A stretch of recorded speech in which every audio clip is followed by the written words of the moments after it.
ज्यांनी मला मागच्या सगळ्याच काळामध्ये खास करून मागच्या 20-25 दिवसांनी जो काही कुठे सगळा एपिसोड घडला की मी एका जुन्या पक्षात होतो, त्या पक्षातून मी काँग्रेस पक्षामध्ये आलो. त्याच्यानंतर विचारधारेची लढाई, विचारधारेवरचे एकूण नाही का स्टेट्समन, त्याचबरोबर म्हणजे ज्या काय त्या गोष्टी पुढे आल्या, त्याच्यामध्ये ज्यांनी मला त्या स्टेटमेंटवर पाठिंबा दिला, त्या माझ्या आरोडी गावातील, आडसर मतदारसंघातील, पुणे शहरातील, पुणे जिल्ह्यातील आणि राज्यातील तमाम युवा वर्गाचं, ज्येष्ठांचं सगळ्यांचं मनापासून मनपूर्वक आभार. कारण खूप विचारवंतांनी, युट्यूबर्सनी जे नाही का रील्सद्वारे या ठिकाणी खूप चांगल्या पद्धतीने सक्रिय असतात, अशा सगळ्यांनीच वेगवेगळे ब्लॉग्स दिले, रील्स केले. त्याच्यामुळे मला खूप चांगल्या पद्धतीचा पाठिंबा मिळाला. त्या सगळ्यांचे मनापासून आभार मानतो. कालच्या निवडणुकीच्या निकालामध्ये ज्या वालोडी साळुंके प्रभागातील माझ्या नागरिकांनी मला मतदान केलं, ज्यांनी कॉल करून मला मतदान करावं, माझ्या पक्षाचे सहकारी साईड केंद्राने मला मतदान करावं याच्यासाठी आवाहन केलं, त्यांचे सुद्धा मनापासून आभार. आता लढाई जिल्हा परिषदची आहे.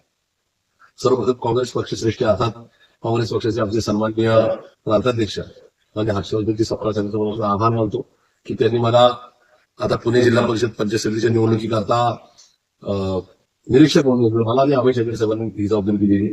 त्यामुळे कुठेतरी माझी योग्यता समजली, त्याकरता मी त्यांच्या म्हणून आभार मानतो. कारण की आता माझी स्वतःची निवडणूक झाली, माझ्या शहराची निवडणूक झाली आणि आता जिल्ह्यात माझा जो संवाद आहे, संपर्क आहे, जे संबंध आहेत, त्या अनुषंगाने त्यांनी माझ्यावरती जबाबदारी सोपवलेली आहे. त्याबद्दल त्यांचे मनस्वी आभार. जबाबदारी खूप कमी वेळेमध्ये मला ही संपन्न करायची किंवा पार पाडायची, त्यामुळे खूप मोठं चॅलेंज आहे. मला खात्री की आपण ही निवडणूक लढवू. त्याच्यामुळं आज पुणे जिल्ह्यातल्या तमाम जे काही युवा वर्ग आहे, जे सिनियर्स आहेत, ज्यांनी कधीतरी निवडणूक लढवण्याची तयारी केली होती, जे काँग्रेसमध्ये आहेत किंवा जे वेगवेगळ्या समाजसेवी संस्थेशी, एनजीओशी जोडले गेलेले आहेत किंवा जे सामाजिक कार्य, ज्यांना असं वाटतं की आताच जे सरकार आहे, जे महायुतीचं सरकार राज्यामध्ये आहे, त्याच्यामध्ये भाजप, जनताची राष्ट्रवादी आणि एकनाथ शिंदेची शिवसेना आहे किंवा देशातलं मोदी सरकार आहे, यांच्यामुळं आपल्या शेतीमालाला भाव मिळत नाही.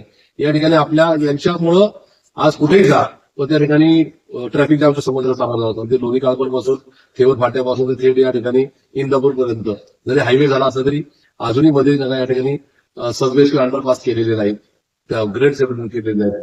तीच परिस्थिती वाघोलीपासून तर थेट आपण शिरूर पास करतो तशीच परिस्थिती आहे.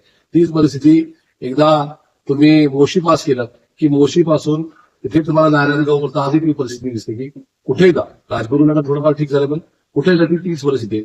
ती वडगाव मावळा जुन्या हायवेला पण तीच परिस्थिती आहे. त्याच्यामुळे माझी तुम्हाला नमूद विनंती राहील की राज्य सरकारने ना तुमच्या शेतीमालाला भाव दिला, ना तुमच्या इथल्या या ठिकाणी स्थानिकांना भूमिपुत्रांना रोजगार दिलेला आहे. ती राजरगाव एमआयडीसी असेल किंवा चाकण असेल, ना त्यांना ती बारामती एमआयडीसी असेल किंवा जेजूर एमआयडीसी असेल, ह्या सगळ्यात किंवा कुरकुम एमआयडीसी असेल, सगळं तीच बोंब आहे.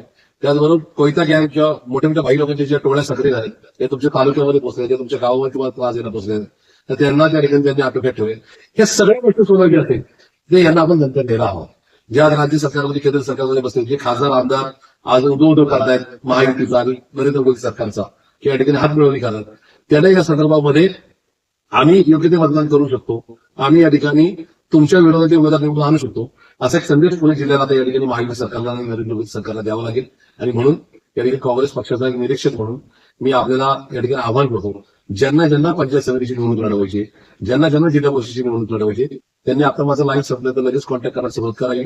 या संदर्भामध्ये तुमच्या उमेदवारीच्या संदर्भात या ठिकाणी योग्य तो विचार केला जाईल. तो बोरवेला मुळशीतला कार्यकर्ता असो किंवा तो इंदापूर नका पावड्याचा कार्यकर्ता असो किंवा तो त्या ठिकाणी जुन्नर किंवा आंबेगावचा कार्यकर्ता असो किंवा अगदी शिरूर, मावळ, मुळशी या सगळ्या परिसरातले कार्यकर्ते असो, तो बारामती, पुरंदर, दौंड या मतदारसंघाचा कार्यकर्ता असो, पुरंदर मधला असो, ते प्रत्येकाला न्याय देण्याचा आमचा प्रयत्न राहील. खेड मधला कार्यकर्ता असो, या सगळ्यांच्या संदर्भात सकारात्मक विचार केला जाईल. फक्त आपण लढण्याची तयारी करा. मुळात कुठलाच पक्ष या ठिकाणी हिरो नाही, कुठलाच पक्ष हा झिरो नाही.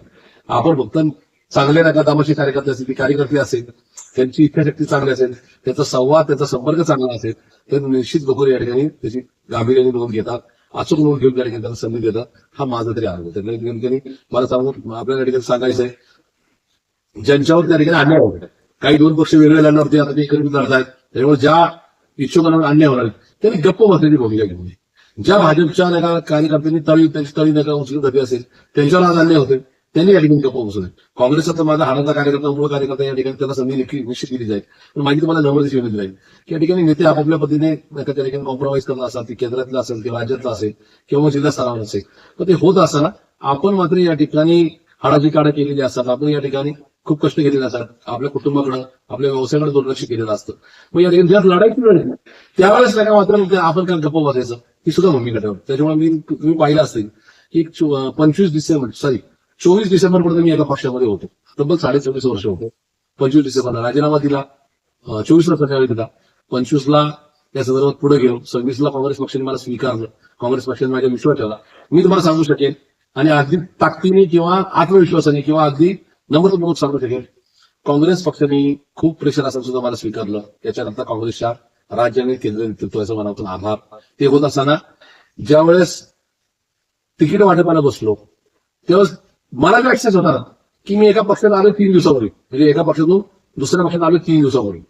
आणि तसं असताना माझा सन्मान जो टाकला गेला, म्हणजे काँग्रेस पक्ष हा याला 140 वर्ष पूर्ण झाले, ज्या पक्षाने या देशाला स्वातंत्र्य मिळवून दिलं, ज्या पक्षाने या राज्याला या देशाला टाचणी बनवण्याचा कारखाना नव्हता किंवा आपल्याला अन्नधान्य सुद्धा परदेशातून मागवायला लागायचं ही परिस्थिती होती, त्या परिस्थितीत आता या ठिकाणी आत्मनिर्भर केलं, खऱ्या अर्थाने आत्मनिर्भर स्वतःच्या पायावर उभं केलं. त्यांच्यावर काही चुकीचे आरोप करून त्या पक्षाला बदनाम करण्याचं काम भाजपने केलं. पण आज सगळ्यात जास्त मोठा भ्रष्टाचार हा भाजपने केलाय, तुम्ही समजून घ्यायचं गरज. त्या काँग्रेस पक्षाने मला प्रचंड ऍक्सेस दिला, प्रचंड ऍक्सेस. मी तिकीट वाटप करत असताना माझ्यावर जे कार्यकर्ते आले, आज काँग्रेसचे 15 सदस्य निवडून आले, त्या माझ्या काँग्रेस पक्षाच्या निवडून याच्यामध्ये माझा खारीचा वाटा असते ना, तो मला मिळाला, म्हणजे मला त्या ठिकाणी संधी मिळाली, त्याचा आव्हान होतो. पण तिकीट वाटपाचा जो दिवस होता ना 28 आणि 29 म्हणजे डिसेंबर, त्या ठिकाणी मला खूप वाटत होतं मी काँग्रेस पक्षामध्ये नवीन आलो म्हणून. कारण की मान्य डीएम संदीप साहेब जे एआयसीसी जनरल सेक्रेटरी आहेत, मान्य हर्षवर्धन सरकार साहेब जे आमचे लोकप्रिय प्रांताध्यक्ष, त्यांनी ऍक्सेस मला दिला होता, आणि बंटी पाटील साहेब जे पुण्याचे प्रभारी आहेत, यांनी ज्या पद्धतीने सूट दिली होती शरद नेत्यांनी सुद्धा. मी सांगितलं या प्रभागात ही तिकीटं द्यायची, त्या प्रभागात ती तिकीटं द्यायची, ते सगळे बसले. आणि मला तुम्ही विश्वास ठेवा, मी निवडून आलो, माझ्याबरोबर आमचे साहिलजी केदारे, ज्यांच्या कुटुंबाचं पण खूप चांगलं योगदान या नका परिसरामध्ये, आम्ही 2 काँग्रेसचे सेक्रेटरी या ठिकाणी निवडून आले. त्याचबरोबर शहरामध्ये म्हणजे कोंडवे ते माझे जे सहकारी होते, ते कोंडवे ते 3 सहकारी, ते जे 3 सहकारी जे माझ्यावर विश्वास ठेवून ज्यांनी विधानसभेला माझं खूप चांगलं कामकाज केलं, ते 3घही निवडून आले. म्हणजे आमचा मोहसिनभाई सारखा एक सच्चा कार्यकर्ता, एक सामाजिक कार्यकर्ता, ज्यांच्या मातोश्री निवडून आल्या. मजत बनियार म्हणून एक कार्यकर्ता जो खूप चांगला सामाजिक कार्यकर्ता आहे, त्याला सगळ्यांनी वेळात काढलं होतं, परंतु ऑलरेडी प्रश्न व्यक्त करून होता. काश्मीर सय्यद सारखा एक नव्या दमाचा कार्यकर्ता, ज्याला सगळ्यांनी तुम्ही नको जाऊ प्रश्न व्यक्त करून, पण त्यांनी माझ्यावर विश्वास ठेवा, माझ्या मैत्रीवर विश्वास ठेवा. ते 3घे आज नगरसेवक पंजारीचे नाव झाले. आणि ज्या ठिकाणी राष्ट्रवादीचा बालेकिल्ला संबंध जायचा, पैशानी, संपर्कानी, आमदार त्यांचाच, खासदार त्यांचाच, तरी सुद्धा पंजाबच्या चिन्हावर ते 3 सीट निवडून आले. 34 सीट खूप कमी मताने गेली, पण अडचण नाही. त्या ठिकाणी 4 पण आलेले असते. 4थं तिकीट तर आम्ही सकाळी 12:30 दिले, म्हणजे 2 वाजता फॉर्म भरायला शेवटची वेळ. खूप दिग्गजांना त्यांची नावं मी डिटेल सांगेन, दिग्गजांनी ज्यांनी माझ्या विरोधात विधानसभेला कामकाज केलं, मग मी माझं मन मोठं टाकून त्यांना तिकीट द्यायचं कबूल केलं. पण त्यांनी त्या ठिकाणी काँग्रेसच्या चिन्हावर का लढू अशा प्रकारची एक ठिकाणी भीती दाखवली, आणि आज ते मात्र खूप वाईट मतासहित घरी बसले. पण माझी 34 सीट सुद्धा खूप कमी मताने गेली, नाही तर तिथे 4 पंजे आले असते. वानवडीत या ठिकाणी काही काही गोष्टींचा अतिरेक झाला, मला ते सांगायचं, पण वानवडीत 2 सीट आले. येरवड्यामध्ये माझा एक सहकारी, ज्याचं नाव अनिल शेख आहे, ते माझ्याबरोबर विश्वासाने काँग्रेसमध्ये आले. काँग्रेसने खूप माझ्यावर विश्वास ठेवून त्यांचं तिकीट सुद्धा बसत, त्यांच्या मिसेसचं ते सीट निवडून आले. संतोष डोकसारखा एक कार्यकर्ता जो माझ्यावर राष्ट्रवादीमध्ये कामकाज करत होता कोथरूडमध्ये, ते इथं आल्यानंतर चंद्रशेठ कदम तिथे नाही का काँग्रेसचे मोठे नेते, त्यांनी माझ्या विश्वासावर किंवा चंद्रशेठचे संतोष खूप चांगले संबंध होते, त्यांनी माझ्या विश्वासावर त्या ठिकाणी त्यांना तिकीट दिलं. 30 सीट निवडून आली. आमच्या दीपाली ठेवच्या आमच्या भगिनी आहे, म्हणजे 7 सीट आम्ही निवडून येऊ शकलो. हे मी तुम्हाला किती सांगतोय, याच्यावर मी किंवा माझा मोठेपण असला विषय नाही. विषय हा की काँग्रेस पक्षाची छाप या शहरात, या राज्यात, या देशात होती, आहे आणि उद्या सुद्धा राहील. त्याच्यामुळे मी काँग्रेसच्या तिकीट काढून असं बिलकुल त्या ठिकाणी निगेटिव्ह विचार करू नका. लोकांना चांगले विरोधक आवडतात. आज ज्या पद्धतीने मान्य राहुलजी गांधी साहेब, मान्य प्रियंका गांधी मॅडम ज्या पद्धतीने लढतायत, मल्लिकार्जुनजी खरगे साहेब लढतायत, सोनियाजी गांधी लढतायत, इकडे मान्य हर्षवर्धनजी सपकाळ साहेब लढतायत, बंटी पाटील साहेब लढतायत, विश्वजित कदम साहेब लढतायत, हे पृथ्वीराज चव्हाण बाबा लढतायत, बाळासाहेब थोरात लढतात. ह्या सगळ्या गोष्टीचा खूप चांगला परिणाम खाली समाजाला कळतंय की भाजपमध्ये महायुतीचे 3 पक्ष खूप चोऱ्या करतायत, भ्रष्टाचार करतायत, आपले प्रश्न सोडवत आहेत. तर तुमची लढण्याची त्याला तयारी येते. मी तुम्हाला खात्रीशीर शब्द देतो, भारतातली, महाराष्ट्रातली, या शहरातली लोकशाही जिवंत ठेवण्यासाठी तुम्ही लढायची तयारी द्यावा. निश्चित तुम्हाला त्या ठिकाणी यश मिळेल. फक्त तुमची लढाईची तयारी असते. तो काँग्रेस ओरिजिनल कार्यकर्ता असेल, तो इतर पक्षाचा कार्यकर्ता असेल, ज्याला या ठिकाणी खड्यासारखं बाजूला केलं जाणार आहे, ज्या कार्यकर्त्याला अन्याय केला त्यांनी माझ्याशी संपर्क साधा. 3 दिवस फॉर्म भरायचे शेवटची शिल्लक. ती पंचायत समितीचा असेल पुणे म्हणजे वेगवेगळ्या तालुक्यातल्या किंवा पुणे जिल्हा परिषदचे विषय असतील, या सगळ्या उमेदवारांसाठी माझ्याशी संपर्क साधा. तुम्हाला एक बी फॉर्म द्यायची जबाबदारी प्रशांत जगतापची राहील. तेवढा काँग्रेस पक्षाचा माझ्यावर विश्वास नक्की राहील. तर ते होत असताना निर्णय लगेच घ्या, कारण त्याच्यानंतर बाकीची कायदेशीर गोष्टी असतात. त्यामुळे करू बघू याच्यात करू नका. आणि काही लोकांनी करू बघूच्या नादामध्ये माझ्यावर नगरसेवक होता ते वाढले. अशी चूक तुम्ही करू नका अशी माझी मला विनंती आहे. समोर माहितीतले तिन्ही पक्ष वेगवेगळे लढतायत, खूप चांगली बाब आहे. त्याच्यामुळं ईव्हीएम काय होईल अमुक तमुक या सगळ्याचा नका म्हणजे काहीच नका उपयोग होणार नाही. निश्चित सामाजिक जनता तुमच्यावर असेल तर नका ही लोकशाही जिवंत ठेवण्यासाठी आपण लढलो. अशा प्रकारचा एक चांगला संदेश पुढे नक्की देईल. मी जिंकेल कमी पडेल याचा बिलकुल या ठिकाणी विचार करू नका. लढणं खूप गरजेचं असतं. आपण शिवशाहू फुले आंबेडकर विचारधारा असेल किंवा नेहरू गांधीजींची काँग्रेसची विचारधारा जिवंत ठेवण्यासाठी लढलो. खूप नका वाईट पक्ष लढत होते, त्याच्यासमोर आम्ही त्यांना विकलं गेलो नाही म्हणून लढलो. हा मेसेज देण्यासाठी त्या ठिकाणी तुम्ही लढा आणि आपण भाजपला त्यांच्या मित्र पक्षांना नक्की हरवू शकतो. हा विचार नका ठेवा. तुम्ही आज जर लढला मला तुम्हाला सांगायला ज्याच्यामध्ये खूप गुपित लोक आहेत ते काय आहे तर आज महायुतीतले नाही का त्या ठिकाणी सगळे आमदार आहेत जिल्ह्यामध्ये, महायुतीतले खासदार आहेत. त्याच्यामुळे तुम्हाला खूप चांगला स्पेस आहे. जे नेते आहेत, जे पदाधिकारी कार्यकर्ते आहेत, ज्यांना असं वाटतं की मला झेडपीचा मेंबर व्हायला पाहिजे, मी नाही का पंचायत समितीचा मेंबर होऊ शकतो आणि उद्या मला आमदार खासदार व्हायचे, हा चान्स आहे. तुम्ही काँग्रेस पक्षाची उमेदवारी स्वीकार नाही ना, भोरवेला मुळशी असेल, इंदापूर असेल, तिकडे नाही का खेड असेल, जुन्नर असेल, आंबेगाव असेल, शिरोड असेल, दौंड असेल, मावळ असेल, तुम्ही फक्त लढायची, पुरंदर असेल, बारामती असेल, तुम्ही फक्त लढायची तयारी दाखवा. आज तुम्ही लढला तुम्ही या ठिकाणी तुमच्या ताकदीवर नका जिल्हा परिषद निवडून आला तर विधानसभेची उमेदवारी तुमची 2029ची विधानसभेची लोकसभेची उमेदवारी तुमची. फक्त तुम्ही आज चांगला नका त्या ठिकाणी रिझल्ट दाखवू शकला पाहिजे. किमान लढलं पाहिजे. तुम्ही जिंकलात पडला तरी त्या ठिकाणी तुमचा विचार केला नाही, हा तुम्हाला माझा शब्द आहे. फक्त मग तुम्ही जर म्हणताल की नाही आज आम्हाला जिल्हा परिषद किंवा पंचायत समिती लढवायची नाही, आम्ही तरी विधानसभा लढू, तर तसं होणार नाही. तुम्ही फक्त लढायची तयारी दाखवा, ही माझी मला नम्रतेची विनंती आहे. फक्त त्यासाठी धाडस तुम्ही केलं पाहिजे. तुम्ही धाडस जर नाही केलं तर मात्र त्या ठिकाणी तुम्हाला कोणीच वाचवायला येणार नाही असं मला तुम्हाला म्हणणं आहे. काँग्रेस हा सन्मान देणारा पक्ष, ज्याचं प्रशांत जगतापचा सन्मानाने प्रवेशावर प्रशांत जगतापचा काँग्रेसमध्ये प्रवेश होऊ नये यासाठी जे प्रयत्न झाले त्या सगळ्या गोष्टी बाजूला ठेवून त्यांनी प्रशांत जगतापला प्रवेश दिला, ही महत्वाची बाब आहे. दुसरा विषय तिकीट वाटपामध्ये प्रशांत जगताप जे कार्यकर्ते आहेत त्या सगळ्यांना तिकीट दिली. काही पडले पण जे निवडून आले त्याची संख्या पण मोठी आहे. त्याचबरोबर आजही माझा सन्मान दाखला जातोय हे तुम्ही समजून घेण्याची गरज आहे. आज हे सगळं होत असताना माझी तुम्हाला विनंती की चमत्कार होऊ शकतो का? म्हणजे चमत्कार मला बाबाचा विषय नाही सांगू. चमत्कार म्हणजे मिराकल होऊ शकतं का? तर 100% होऊ शकतं. त्याचं कारण आहे मी 29 फॉर्म भरलाय महापालिकेच्या निवडणुकीत.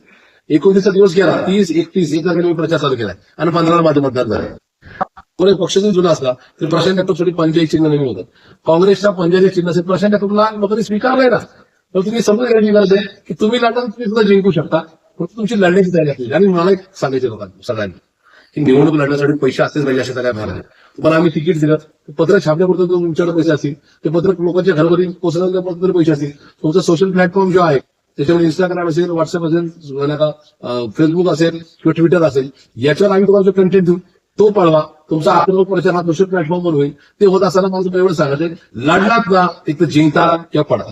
पण माझ्या माहितीनुसार आजपर्यंत भारतात किंवा जगामध्ये तुम्ही निवडणूक पाडला म्हणून कोणाला फाशी झाली किंवा कोणाला जन्मठेवीची शिक्षा झाली असं कधीच कुठं ऐकले नाही.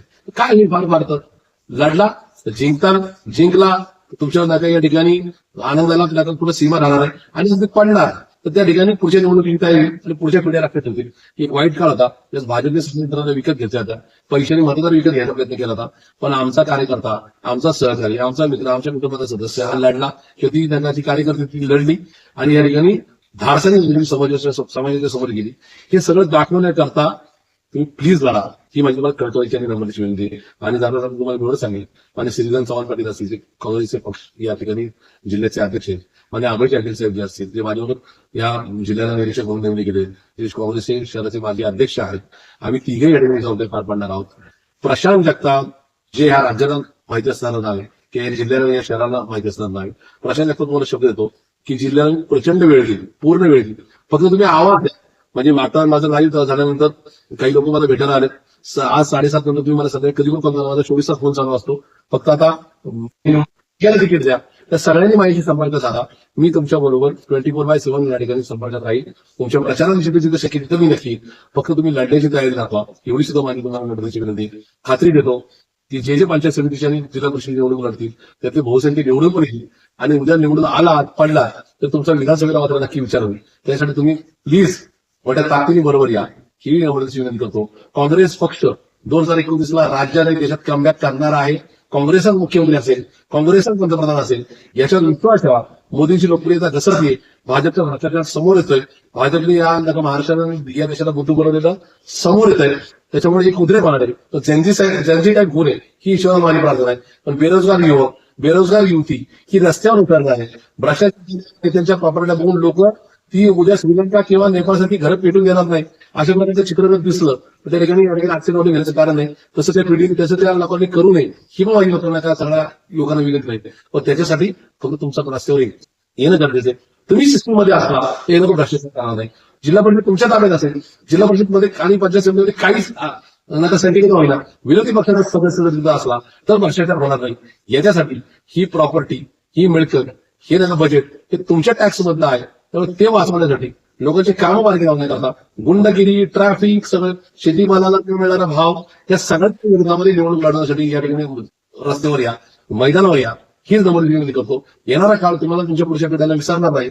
हा शब्द देऊन या ठिकाणी तुमच्या लक्षात. आणि या ठिकाणी पुन्हा एकदा जर आम्ही काँग्रेसच्या चिन्हावर निवडून येऊ शकतो तर तुम्ही का नाही याचं आत्मचिंतन करून निवडणूक लढवण्याची, निवडणूक जिंकण्याची तयारी आणि ताकद ठेवा, हीच विनंती करून आपल्याला धन्यवाद. जय हिंद, जय महाराष्ट्र, जय संविधान.